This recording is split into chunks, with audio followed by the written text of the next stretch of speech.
And we are beginning to go live. Participants coming in. I see that number rising. Welcome, welcome, welcome.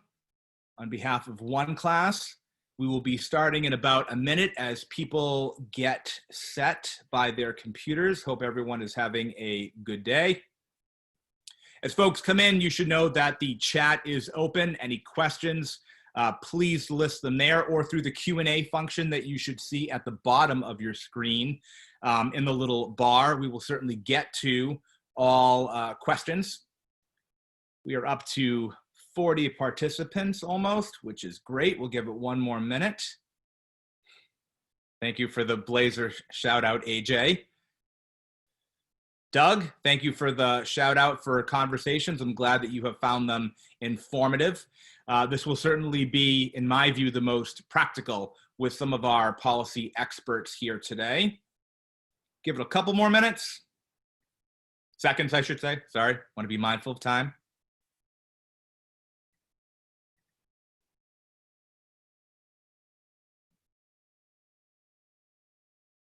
Folks still coming in. We'll give it about 20 more seconds.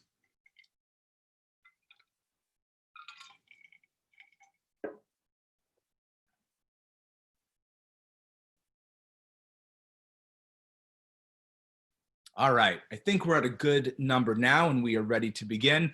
Again, welcome. My name is Rich DeCapua. I'm the Vice President for Academic Affairs at OneClass. Welcome to number 3 and the last part of our series, Academic Integrity in a Post-Pandemic Age. Session 1 was high level, framing the conversation. Yesterday was talking about how this affects students in terms of why they cheat, pressures of why they cheat, how that has changed during the pandemic. And then also for faculty, what you should be looking for with regard to your syllabus and working with students and trying to engage with them. I am joined by 3 excellent panelists who I will allow them to introduce themselves in a second. Just for you to know, before my time at OneClass, I did work in higher education for about 20 years, and a lot of that work was in student conduct. So adjudicating violations of academic integrity, certainly non-academic conduct, and a lot of policy work as well. Before I turn it over to our panelists to introduce themselves, I do want to say that many of you in higher ed are in positions right now where you are responding to a lot that's going on your campus, in the nation, outside of the pandemic, maybe with the pandemic, and you're on a lot of Zoom calls. And we understand that. And so we're all in that work together. But for you all to take the time to kind of be with us and hear about this, we really appreciate. And we hope it allows you to maybe fixate on something different and on a topic that you are going to have to figure out for the fall. And we hope we're going to give you some really good content and information, and I'm looking forward to the conversation. But to my participants, our expert panelists, if I could start with James, just a brief introduction for the group would be great. My name is James Orr. I currently serve as a Vice Provost at the University of Memphis. I've been doing academic integrity work for the last 15 years, and I'm also a board member for the International Center for Academic Integrity. Thank you, James. Amanda? Hi all, my name is Amanda Wright, and I'm the Director of Student Conduct and Community Standards at Adelphi University, and I handle the academic integrity for undergraduates at Adelphi. And Corey. Hi everyone, I'm Corey Kelly. I am the Director of Student Conduct at Boston College. I've been there about 7 years, and I don't directly adjudicate academic integrity violations, but work closely with our academic deans who do. And we've been doing all of these webinars with a little bit of polling. So I'm going to start off with a poll about your sense of what your policy looks like now. So I'm launching that, panelists. You're able to also put in your little 2 cents, so that should be going. Here we go. All right, numbers, numbers, numbers as they come in. This is obviously anonymous, by the way, so those of you who are clicking what policy, we are not going to report that back to your institution or ask you any questions. And as the numbers are coming in, it seems to be pretty consistent of maybe why you are here, which is need some tweaking. Maybe has a good foundation, but we need to talk about what this looks like. So as we start, I'm going to keep the poll going and I'll stop it. But I want to direct something to the panelists to start us off, and anybody can go. Overarching, what makes a good policy? What are some tenets of a good policy? Anybody want to start, or do you want me to go ahead? That's you, Amanda. You talk first. Okay, I talked first. So, I've thought about this question. Oh, the poll popped up.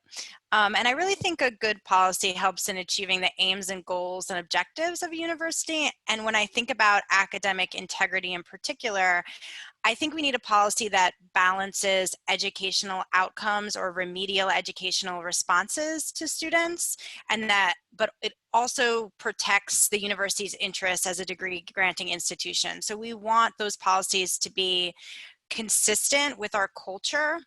Another thing I think about a lot that comes up in my role as far as like a centrality or culture at an institution is I work a lot with professional schools or colleges. So for example, College of Nursing and Public Health or social work or a law school, they usually have additional, often heightened behavioral standards or ethical standards. So thinking about, do you have a policy that is consistent and a practice that goes along with adjudication in which a student might be, fall under this academic integrity area, but it also raises an ethical question for some of these professional schools and what is their role in helping adjudicate that. So just speaking to really a centrality and central policy and also the overall culture of the institution, that's what I would have to add.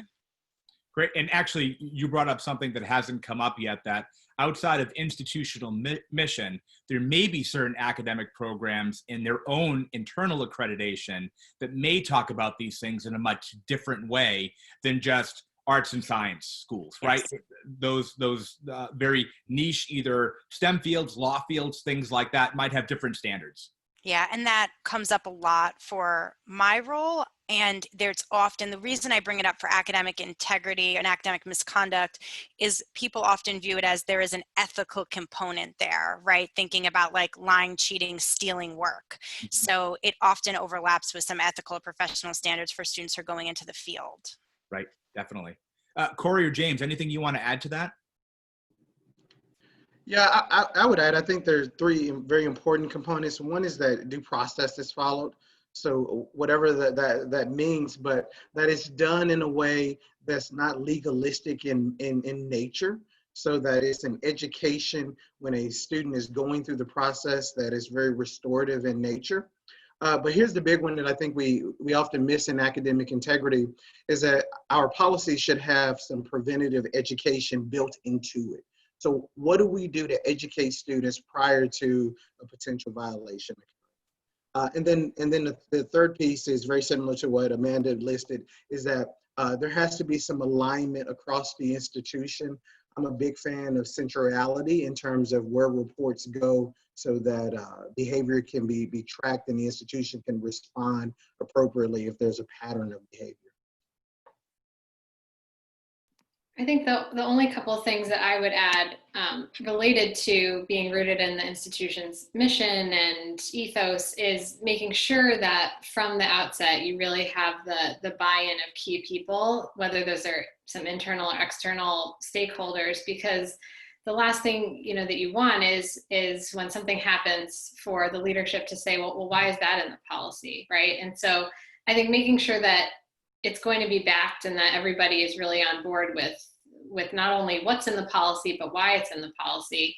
And I think from a sort of a structural standpoint, I think policies that have more structure, headings like, introduction, purpose, jurisdiction, authority, that kind of thing, I think tend to be more successful because a lot of times we want to put in this fluffy kind of lofty language, which can be helpful, but can also come back to bite you. So I think you want to be really careful to spell out what am I putting in here just as the context and the purpose, and what am I putting in here that is actually the meaty part of the policy that's going to have teeth to it. Yeah, definitely. Corey.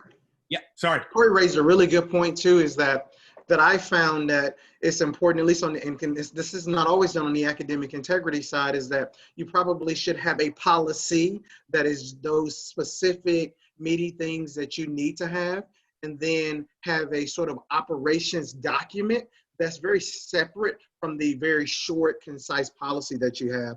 And the operations document is really what's describing how do you do that education, what are the ethos that our community have. But oftentimes people try to combine those two things together. And when you do that, it gets very confusing. And oftentimes opens you up to all forms of litigation if students feel like you aren't following those exact policies and procedures. Yeah, I would agree. I would agree with that, and also say that when you do that, it allows for more flexibility in your practices and how the policy is carried out when you separate those two things, which I think is what you're getting at. It leaves room for that educational outreach component and have enough flexibility there to respond to a lot of different issues, but the policy part is still clear and understandable and easier to follow rather than mixing them both together. So, and then two comments from folks that are listening, which I think Corey hit on, actually two Corys, Corey who commented and Corey who responded, both talking about the enforceability of some things. And I've certainly been in rooms where policies have been written and they sound great. And then the people who have to actually do that work look at each other and be like, that's not going to be something we're going to be able to do. And then Carol talking about, institutional culture really plays into how you do this work and how to do this work well.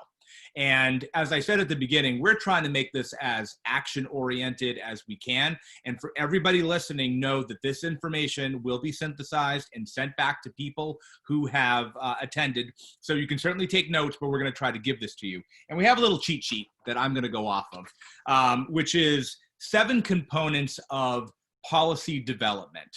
And before I get to them, one more for everybody.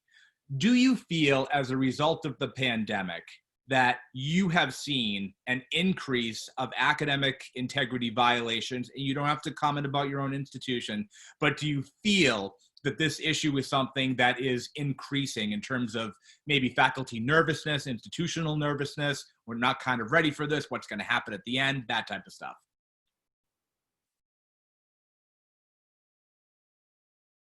Well, I was reluctant to go first again, but since I directly address academic integrity incidents at Adelphi, and I have lots of colleagues who do, I think that we are definitely seeing an increase. I could speak candidly about that, and it seems to be a significant increase. I think colleagues are as well. I think there's a lot of layers to this. So students, I think a lot of us come to this work understanding, I don't want to say that students don't intentionally cheat, but there are certain factors that come into play where children engage with children, where students engage in academic misconduct.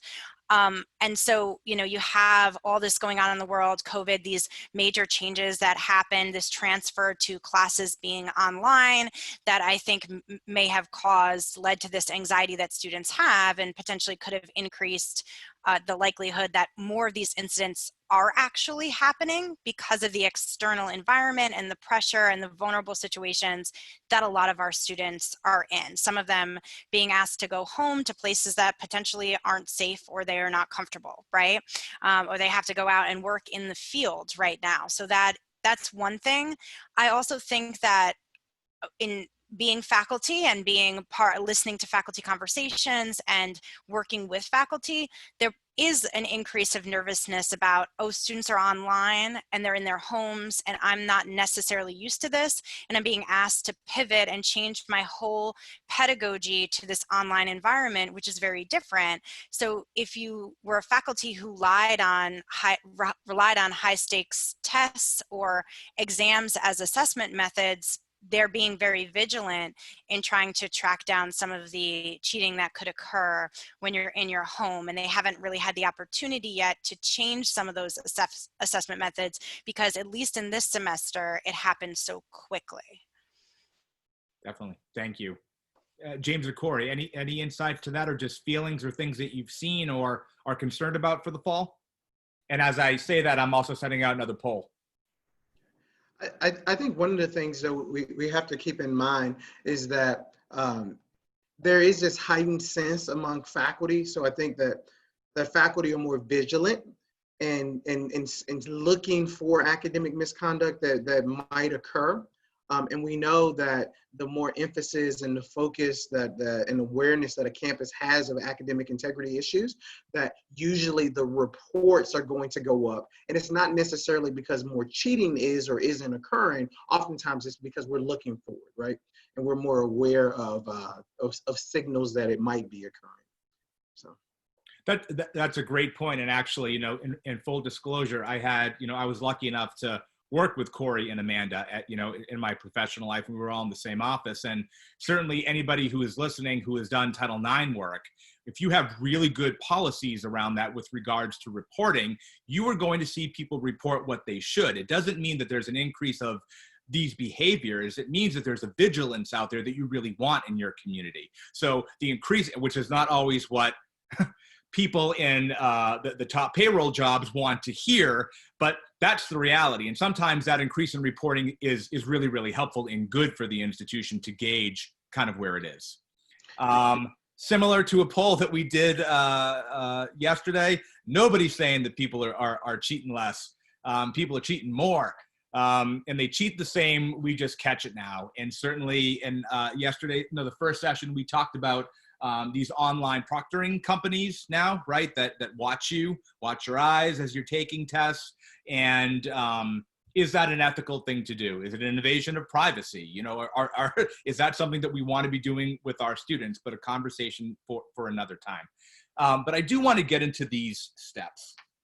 And James, I know you just spoke, but I'd love to go back to you because the first one is centrality and culture.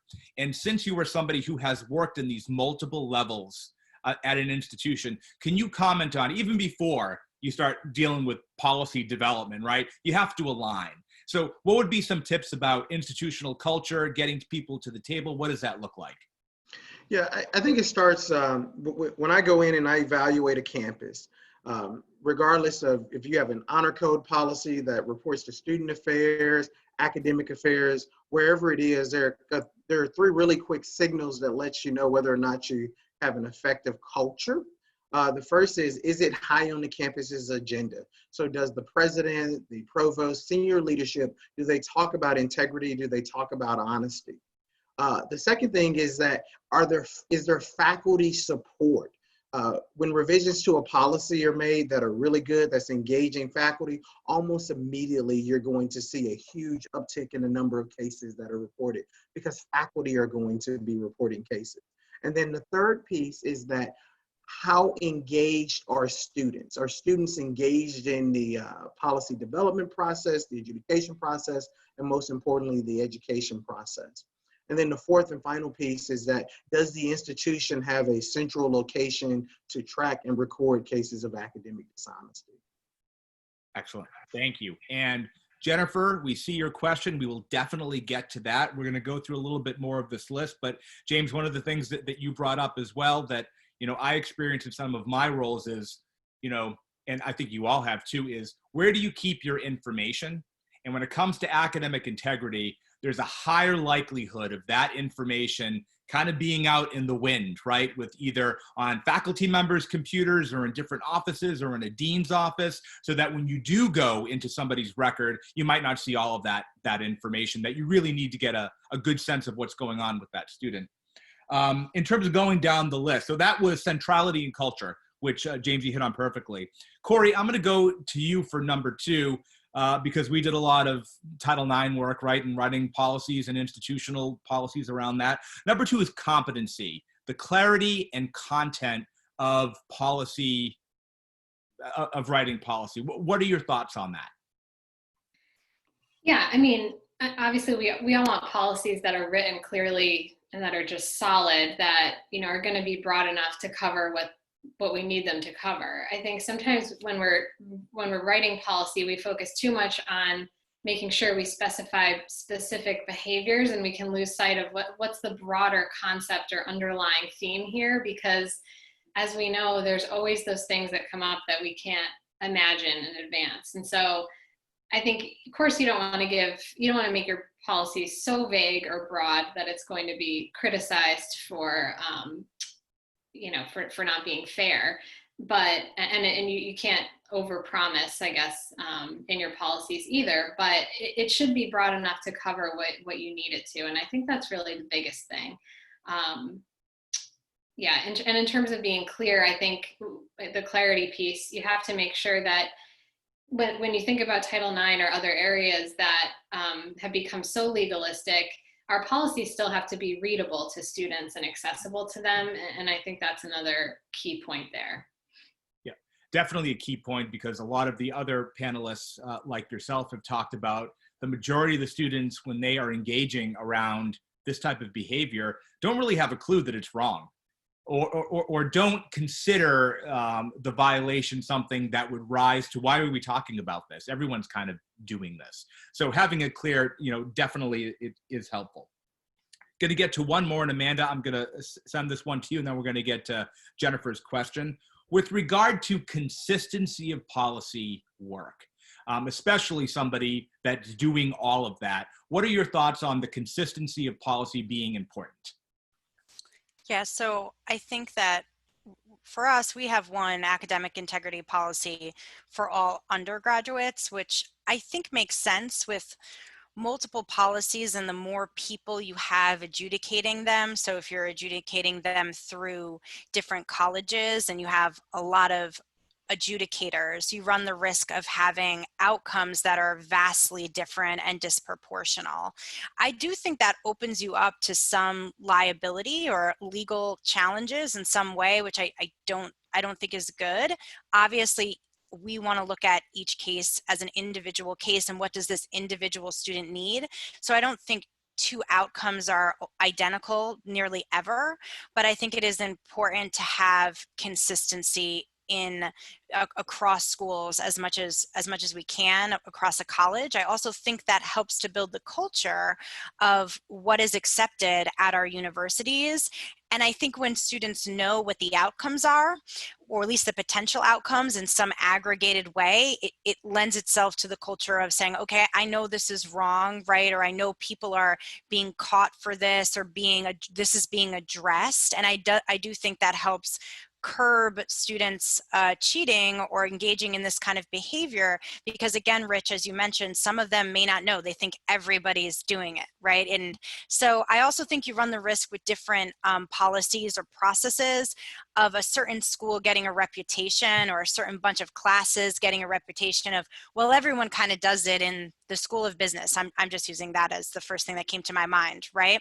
And that's not good either for students that are ethical students. And there is some research on that if what we call ethical students, or students who don't engage in this behavior, see that other students are doing it and they're getting away with it, they're more likely then to engage in academic misconduct themselves. The last thing I would say about that is what I mentioned about professional schools and being able to coordinate the investigations with them for consistency in response. Because again, sometimes those professional schools want to impose their standards or bring students forward to explain their behavior in light of ethical or professional standards. So I think one policy makes it a little easier to do that, even if I'm dealing separately or addressing separately a school of social work issue, a school of nursing, a school of law, et cetera, et cetera. I think that we're able to coordinate our response better when we have one policy that applies to all our undergraduate students. Right. Thank you. So we're going to take a break from the list and get to Jennifer's question, which I will read I know you have it in front of you, but just in case you aren't able to do that. Any thoughts on adjudicating large multi-party cases with the increase in reports? We've also seen an increase and are struggling to address them in a timely manner with the same amount of staff we had with less reports just a few months ago. How are other institutions handling it? So what I think I'm hearing, Jennifer, is how do you scale this in the type of environment that we're in now? And certainly any of you can add what you are doing, colleagues are doing, or what you have heard are best practices around this. The first thought that I'll communicate is that I think it's important that we all understand that not all cases of academic dishonesty have to be resolved and adjudicated through a hearing panel. Because anytime all your cases have to be resolved through a hearing panel, you automatically create all of these layers that makes it much more difficult. And regardless of the amount of training that we do, hearing panels are inherently adversarial, even if we don't want them to do that, want them to be that way. So that's the first piece that I would look at. The second piece that I think, and I've done student conduct and academic misconduct, and with academic integrity, there is an element of faculty and student relationship that exists. And faculty members, given a set of criteria of potential outcomes, should have the ability that if they believe that academic dishonesty has occurred, unless we think there is a power differential that may cause a student to accept responsibility for something that they didn't do, there should be the faculty member probably should have a chance to sit down with the student and say, here, once they've received training, here's what I think has occurred. And if the student doesn't accept responsibility for that particular violation, then maybe it shoots up to a conduct office or some type of office that's centrally maintaining records. Or if a student says that I believe a violation has occurred, and then they're given a sanctions that are prescribed, then that still would be sent to the conduct office or central office for review. But in my experiences, I've seen the number of cases over the course of a year when we implemented certain strategies increase by more than 60%. And having the faculty engage made us be able to resolve cases in an educational manner, as opposed to the conduct office wanting to take the heat for adjudicating and resolving all those cases. Thanks. Amanda or Corey, in terms of scaling, certainly in your own jobs, have there been things that you have had to do or different ways of adjudication because of the method, the numbers, the timeliness? Yeah, I think with COVID, we saw that we had a huge spike in conduct cases generally in the time that students were asked to leave campus. And so I think whatever flexibility you have within your policy to use other processes or to do other types of interventions rather than just formal hearings, I think you have to use that to the fullest extent that you can and to the extent that it's appropriate based on the severity of what's going on. And then if you don't have that in your policy, it's a good time to think about making that more flexible. Do you have some more informal process you can implement? Can you send a formal written warning to students that clearly explains, that we received this report, this is the expectation moving forward. If this occurs again, this is what will happen. We've definitely utilized that quite a bit. But I think to the extent that you can utilize what's in your policy, some other types of processes, that's probably the best route to go. I would just echo and add one thing, that sometimes informal resolution processes are a really good way to measure student learning outcomes when we think about assessing our process.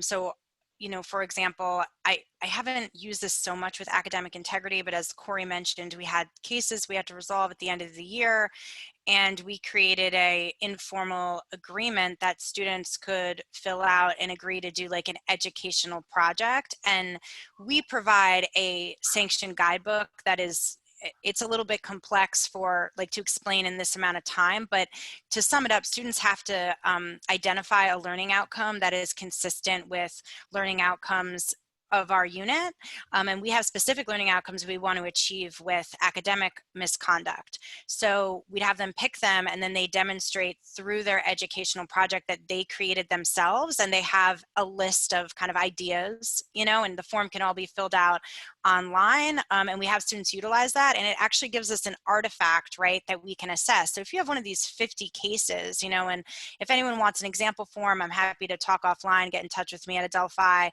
If you have this where 50 students in a single case, you may see how many of these students are willing to say, I'll do a remedial education. And some of that maybe doesn't require them to take responsibility or not. And that's what we did in ours. It's actually not, we're saying that, listen, we'll let you take sort of this administrative process, and we're not going to record this as responsible or not, but we're going to, you're going to do an educational thing, but you agree to that. But through that process allows us to get a lot of assessment data back and an artifact that we can measure student learning from. Excellent. Follow up from me to the three of you as well, because you all kind of touched on it, and I just love to know what your thoughts, and I think people would want to know who are listening as well. How involved should the faculty member whose class we're talking about this incident occurring, how involved should they be in this process? A lot, a little, not at all. And I know this is institutional, I know it's cultural, and there isn't one set reason, but I'd love to know what you all think is probably a good standard to look at. A lot of it really does depend on the culture, because I've been at institutions where the faculty handled everything and other institutions where that was a big no-no. I think from the preventative side first is that the research is very clear that the faculty members' value that they place on integrity and honesty a lot of times will impact whether or not it occurs. From an adjudication standpoint, having done it on multiple campuses, I do think that at the formal hearing level, the faculty member should be engaged and able to describe as the content expert what they observed and why they believe academic dishonesty has occurred. At a more informal level, which I love that Amanda described, that faculty member should be able to have the ability to have a conversation with the student to see if they can use it as a teachable moment. I do think teachable moments still should be recorded and reported. But we know that a lot of that restorative and active learning can occur when the faculty member and the student, if they're able to discuss the incident and view it through an educational lens. Anyone else want to comment on that, or James hit it all, or what are your 2 cents? I would absolutely echo everything James said, the teachable moments, having faculty at hearings. I think that one thing I would add is sometimes it's educational in and of itself for a student contesting a violation to have to, quote, face the faculty in a hearing and answer some tough questions in front of the board. I truly believe that the process itself, I'll bet it can be a little adversarial, can also have some learning to it. So I think that's important. Something else I would say, as a faculty and as someone who works and collaborates with faculty, to look out for faculty fatigue in reporting these incidents, because I do see faculty saying, you know, it's taking me forever to report all this. And we have a really great reporting process at Adelphi where the faculty are involved from the very beginning. But, you know, to come to a hearing, to do it, they feel like it takes a lot of time, and it does. And so just thinking about ways at your institution that you can support faculty and help them with that. Excellent. So I'm going to go back. We have another question that came in, another question in the chat with regard to online proctoring, which we will definitely get to. But going back to this list, and again, we will share this after the fact, so don't take copious notes. We talked about centrality and culture, we talked about the clarity and content, and we talked about consistency. Now, number 4 would be coordination. So Corey, I'm gonna put this one to you. In coordination meaning, you know, I take that as there's a lot of investment in these policies, especially with regard to academic integrity. Sometimes when I used to do like alcohol or parties, faculty didn't really care about that as much, right? As long as we had a good policy, we were doing it, they didn't really do it. But the coordination of these things need to be pretty high level, especially at a very academically diffused place like Boston College. So what are your thoughts on coordinating policy and development and enforcement, especially with academic integrity?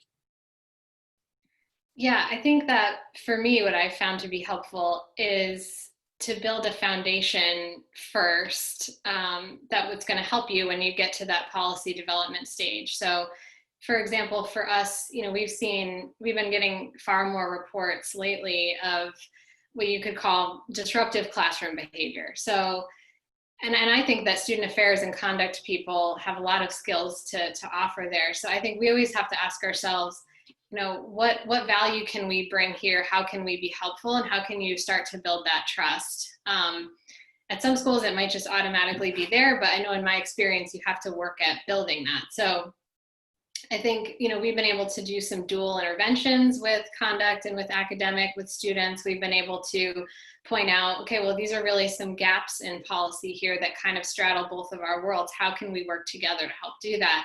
And you know, sometimes academic folks just don't, they're not thinking the same way that we are. They're not necessarily, they don't have the experience in addressing some of the things that we do. So I think it's about really looking at ways that you can add value to what they're doing, the way that you can help them do their work and accomplish what they want to accomplish.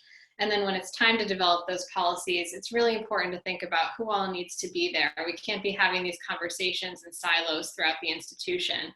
We need to all really come together and have a shared understanding of what we want to do, because even if you have a centralized policy for undergrads like we do, each school at BC has their own academic integrity committee that actually adjudicates these, and that can present some challenges for consistency, because we all know that a policy can be written and could be interpreted 100 different ways. So you really have to be on the same page about standards and outcomes and how we're going about this, and making sure we're offering the same process to people that's relatively fair and consistent. So yeah, so I think that relationship and trust building piece is just so key, because it will help you so much at that policy stage.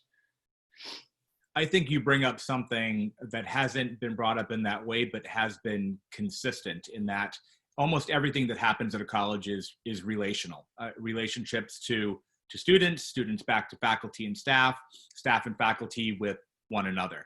And the more that you can build relationships with people across campus, the more likely when you're in those meetings with these individuals and you have an idea or there's an issue and you want to move it forward, that there's some trust and validity that is happening there.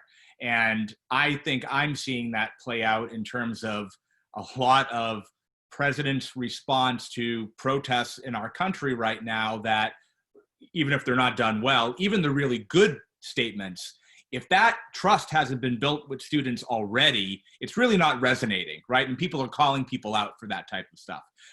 But certainly when you're talking about policy that is overarching across campus, those relationships are critical in terms of developing and moving things forward. Getting to Ian's question, a lot of policy is written around isolated cases. What advice is there for bulk cheating? 50 or more cases in a single instance. The workload involved in reporting these cases can be extremely overwhelming for faculty and staff and lead to disengagement. And this is for anybody.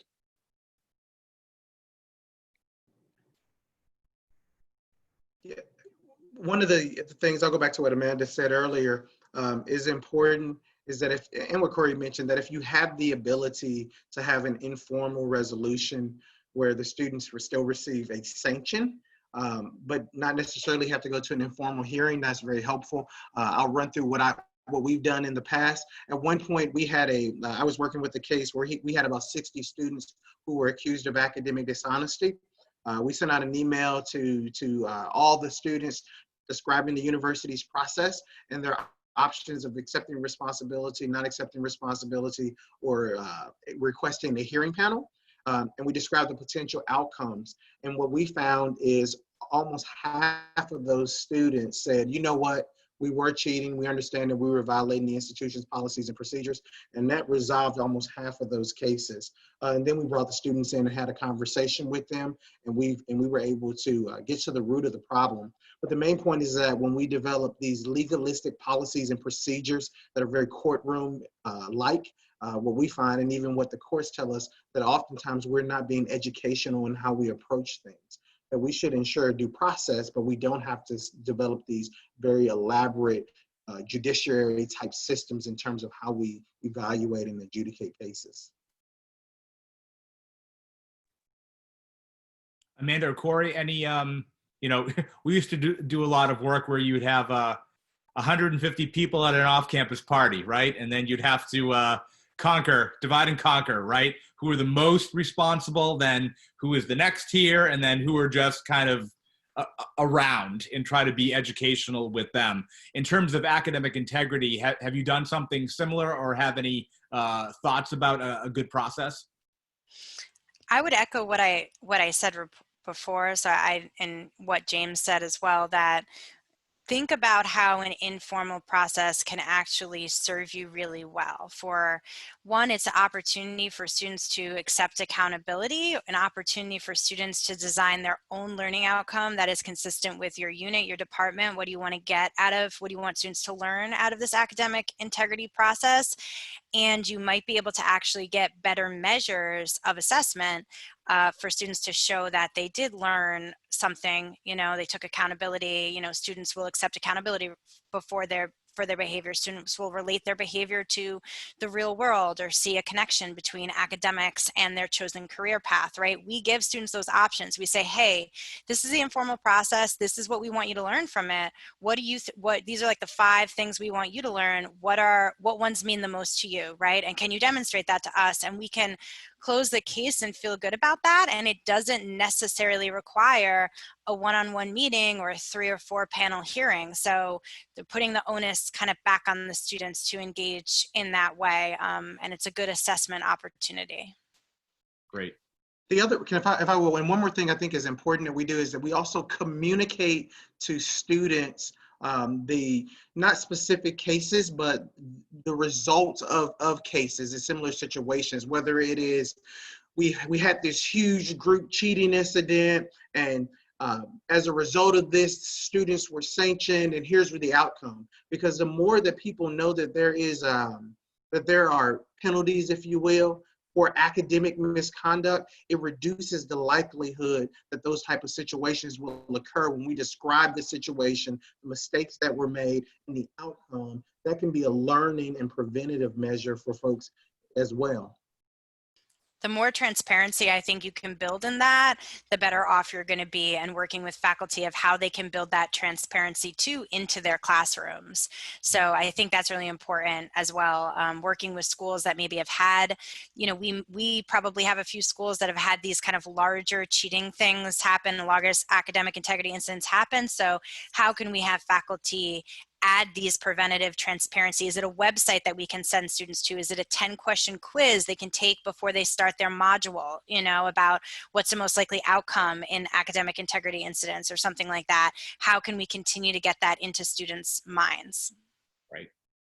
So I want to get back to this list, but it also goes into what Carol had said in the chat with regard to proctoring, and hit on some of the things we talked about yesterday, which is contract cheating, right? Cheating that takes place between an individual or a company with a student, where there is an exchange of goods, usually money, for academic work that is not theirs. So when we go through this list of what makes a good policy, centrality in culture, competency, consistency, coordination, communication, completeness. When we talk about the completeness factor of this, we always look at policies, what is missing? And all of this is now almost exclusively happening in the realm of technology. So I'd love to know from the 3 of you, and anybody who's in there, please, chime in. What are things that should be written into policy with regard to contract cheating and technology right? I know that language is there in most policies, but have you seen the need to tweak that to be more relevant in 2020?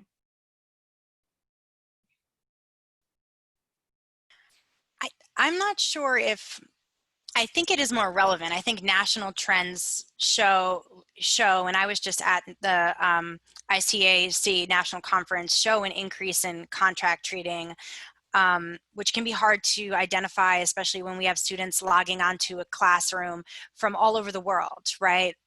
So people are trying to find new ways to track that. Is it that we're tracking logins for IP addresses with IT? Are we using a duo push authentication system to see where students are logging on, right? Am I trying to log on right now here, but I'm trying to log on someone else's, like I'm trying to log on Corey's account. If she gets a duo push to her phone, right, we're in 2 different places logging on, if that's the only way you can log on. So people are trying to figure out how we can track this. I think it is a little bit of a losing battle in general to focus on how students use social media or online resources or other things to cheat, because these methods are constantly changing. So it just becomes a race to uncover these methods of academic misconduct quickly, instead of building a culture of integrity and prevention. So if you have a phrase in your policy like gaining an unfair advantage, right? I mean, a kind of catch-all where I do think Corey mentioned this, right? We don't want to be overly broad because we open ourselves up to some liability, but, you know, we can probably provide enough examples where we don't have to necessarily worry about keeping up with the how, even though I think it's important we're looking for it. We can't just turn a blind eye, but I think James has mentioned several times about the culture of integrity and prevention, and how do we get in front of this and get students talking about it, and building a culture in that way. Another thing I would add is that students are looking at other students as well. And I kind of mentioned this before, but students who are making ethical decisions are voicing their frustration that other people are not, and that it's not being addressed either in a preventative way or a responsive way, right? So even if we can't, quote, catch or identify this behavior, they're aggravated that why is nobody talking about it, whether it's faculty or staff or administrators or a notice coming out. And Rich, I think you were talking about this, is this like relational aspect too. So we can't just send out an email if we've never been talking about it, right? We have to start, like James was saying, creating that culture around what does it mean to have integrity in an online virtual classroom environment in general, rather than focusing, at least in my opinion, on the specific words or actions of the cheating or unethical or academic misconduct type behavior. Right. And just in interest of time, James or Corey, any other lingo that might need to be added to policies with regard to like what's going on right now, technology today? I just think that Amanda's point just can't be overlooked, because in my experiences, that is the biggest thing that is missing from institutional approaches and policies, is that we get so caught up in trying to keep up with the current technology, and we get into this cat and mouse game of trying to catch cheaters as opposed to trying to create a culture. And when we create a culture and we use social norming to create that culture of integrity, you automatically reduce the amount of cheating that occurs. But in my experiences, most of the policies of unauthorized assistance, unfair academic advantage that you see as pretty standard language really is a catch-all that gets at the contract cheating. Corey, anything you've seen in policy that you've had to add, either that you know of or working with ITS or something else that's come up? Not so much. I think what Amanda said about having those statements that really could cover any form of technology, I think it's just also, in light of Carol's question, it's just also worth considering, you know, having sort of a threshold for what would even meet your standard of going forward with a process. Because I think this example of someone not showing their workspace might be hiding something. You might just decide that if that's all the information, you don't have enough to move forward. So I think talking as a office or as an institution about what your threshold is can be really helpful, because then you can just automatically kind of filter cases that way. Yep. So, I didn't want to jump in one more, because Corey, this is a great point too, is I think that's why I'm a huge fan of preponderance. I think that oftentimes when we're using clear and convincing as our standard of evidence, or beyond a reasonable doubt, it makes it very difficult, almost impossible, to adjudicate and resolve cases that happen in the virtual environment. So really thinking about that standard of evidence that Corey just mentioned is absolutely critical. excellent segue, because I want to get to Carol's comment and I want the three of yours perspective on this. So even before I get to Carol, you know, recently, 2 or 3 weeks ago, there was a big article with students at Boston University who were allegedly using an online platform in terms of contract cheating. And there was an investigation between BU and with Chegg. And in those conversations, bring up some of the things that Carol was bringing up is, you know, what should an institution's relationship with these companies be? Right, the article that I had brought up in the other session with regard to the proctoring was the student was talking about, you know what, I was using this and I was sneezing. And anytime I sneezed, it would like ding me for not looking, and I got reported. And there are some institutions, namely UC Berkeley, that came out and said, we're not using this software. We think it is a violation of students' privacy rights, and that does not trump, our suspicion, right? Like, it doesn't rise to a level of we're gonna do this. So if we see an increase in reports, if we think that the behavior is actually happening, we know that it's through the means of technology. What are your perspectives on institutions working with third-party companies to try to figure these things out in terms of adjudication? And I know there's no one answer for that, and I just kind of threw that at you, but I'd love to know your response to that, or thoughts of a response to that. I would echo what James was saying before, that, right, where are you going to invest your funds and your money and your time? Is it on catching cheating, or is it on building a culture of integrity? So, and I think James had said, where he's been, and I believe he's been in the field longer than I have, he has seen that what is really, cutting down on this behavior is building up a culture of integrity rather than trying to catch people. And I do think there is a place for these kinds of technologies. Certain majors, certain, schools have commonly used them. Like law school has used kind of secure ways to take exams for a long time because things have been electronic. So there is a certain place for it, but it being so widespread, I think you're probably better served also investing in your faculty in pedagogy training and supporting them on how we can move away from high stakes closed notebook exams to something that it is much more difficult to engage in cheating just by looking at a notebook, whether that's open-ended responses, the quality of discussion like we're having here today, right? How do you grade the quality of discussion we're having? How do you assess that? So I think there are creative ways that we could maybe invest whatever time and money we're spending getting these sorts of technologies in other places that might serve us better. But like you said, Rich, sort of my opinion, and I also realize that there is a place in certain schools and certain classes where it's like, no, we need to take these high stakes tests because maybe it mimics a licensure exam or something like that. So I recognize that. Corey, Yeah, James, thoughts on that problem? Yeah, I think it's a cost benefit analysis, really, because I don't always like to be results oriented, but in a way, if what you're getting is going to be just a lot of ambiguity and a lot of pushback, I think at the end of the day, you just have to ask yourselves, is this worth it? And our students, are we really serving students by doing this, or are we just creating more mistrust around this? And so I think it's a slippery slope to engage in some of those relationships, but that's just my take on it. Got it. And I think good pedagogy is really the number one deterrent to academic misconduct.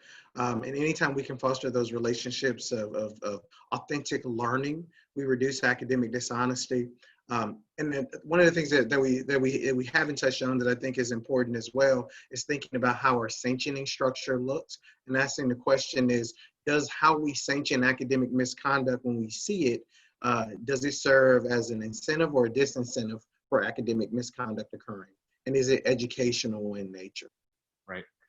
And in the interest of time, with 7 minutes left, since higher ed notoriously starts late and goes over, and I refuse to do that. Number 7 on this list was continuous planning. And I don't think any of our panelists have to talk about what that looks like. Your policies are old the day that they are published. You have to keep it right, all that type of stuff. But there's been a lot of content that has been given, certainly over the last 2, but in this one in particular. So in closing, in these last 7 minutes, I would love for each of our panelists to be able to say to the group, listen, if you're trying to move a conversation forward, or if you have an issue, or you're trying to bring this to the forefront, and I say that because when is policy development happening? It's happening now. By the time we get to September, it's done, right? People are maxed out. There's no room for that. Now is the time. What should people be doing with the information that they have gotten here today to enact action on their campuses?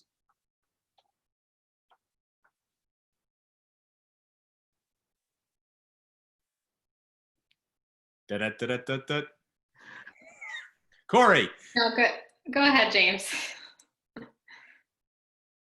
What I would say is the number one thing is thinking about how you can be educational in terms of preventative measures. So that would be the number one thing, because the more educational you are, the more that you, whether it's academic integrity modules for students, whether it's honor the code sessions for students, where you engage faculty members in a session where you talk about the standards and you say, hey, we'll offer this session online or in person if we're doing that.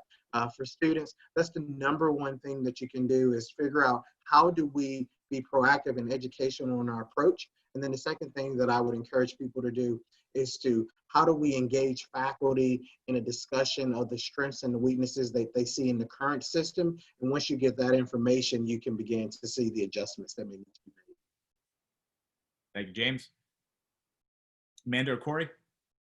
Yeah, and I think to spell out some of those educational priorities and values in your policy is really valuable, so that they're not so that they're intertwined and people can see that that's connected. I guess it depends on your role on campus, how you go about doing this, but I'm a big fan of sort of like a memo, right? So these are the issues that I see right now, and this is how I think we can either ameliorate those, or how we can go about figuring out how to do that. So I think to really think about, where is your policy not as strong as it could be, or where would you like to see the changes? And I think really put something in writing, or put a meeting together and say it verbally. But I think to at least start the conversation, right, with the people who need to be in the room, who have a stake in this, I think is a good start. Yeah, I would echo what Corey and James both said. I think that when we think about good policy, right, we need buy-in from different stakeholders. So each campus is different. You have strong relationships, I'm sure you can leverage with your colleagues. So how can you leverage a relationship with colleagues to start to get the people you need together at the same table, so you can have these conversations and figure out? And I know we're not going to probably in most cases be physically at the same table, right? We'll be at a Zoom meeting, but how can we get everyone together to talk about that, so we can get some stakeholder buy-in? And some of that might include student leaders. So I would say that too. I did mention before how, having general conversations with the counseling center has been my inroad for hearing students have this anxiety of, oh my goodness, everyone in my major is cheating now that things are online. What do I do, right? So sometimes bringing students in, I would just say kind of, not that you all forget them because you do this work, but sometimes we overlook that.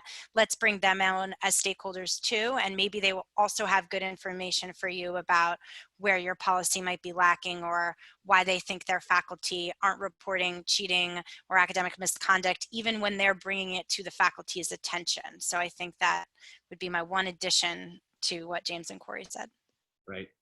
And thank you to the three of you. And I will end with one of the things that I have seen all 3 days has been really flying in the face of this kind of tiresome argument on college campuses of student affairs and academic affairs. And they're right, like that there are these different camps. And for an issue like this, these camps have to work together, right? There's no one who understands policy and training students more than student affairs folks. There's no one that understands the faculty role or how to educate students and integrity more than the faculty. So those talents should be pooled together in some way, right? To be able to figure out what you can do on your individual campus. But again, we will synthesize all of this information and send it to all of you. On behalf of OneClass and Corey and Amanda and James today, and Christian and Kelly yesterday, and David and Andrew on Tuesday, we want to thank you for being part of today's webinar. Virtual high five for anybody who went to all three. We really appreciate it. We hope if you have a 3 o'clock Zoom that you are ready for it, and we will see you soon. Take care, everyone. Bye.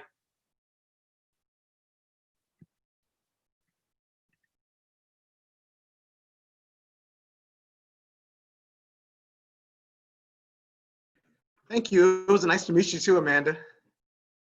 Nice to meet you as well. All right. Bye.